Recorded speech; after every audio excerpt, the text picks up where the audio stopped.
बढ़े जाएगे झूठों के बनही खाली चालू गे बड़ी करो है उम्मीद से जानू सजी फरज लगो 420 ये जानो सजी फीस के बदले मांगो किस ये जानो सजी फरज लगो 420 ये जानो सजी फीस के बदले मांगो किस ये जानो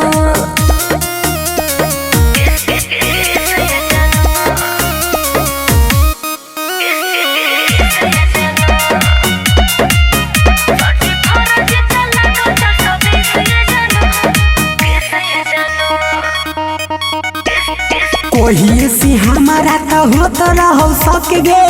सरज जवानी करत रहो ना लौक गे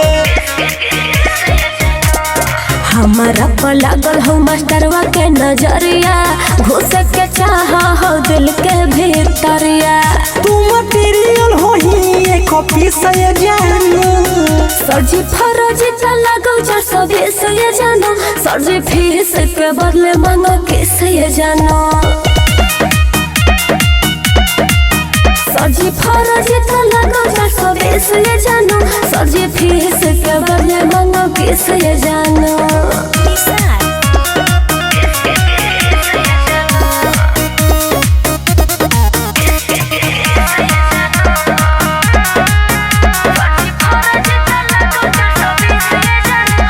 लागो हो की बड़ी मासा करवा मोर बहगे छोड़ दे तू ट्यूशन गइल हमारो लामा गे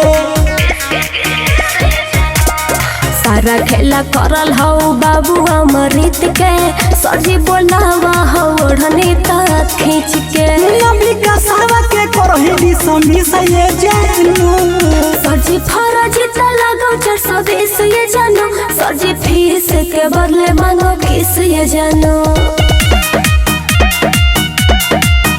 सजी फरज लगो 420 ये जानो सजी फीस के बदले मांगो किस ये जानो।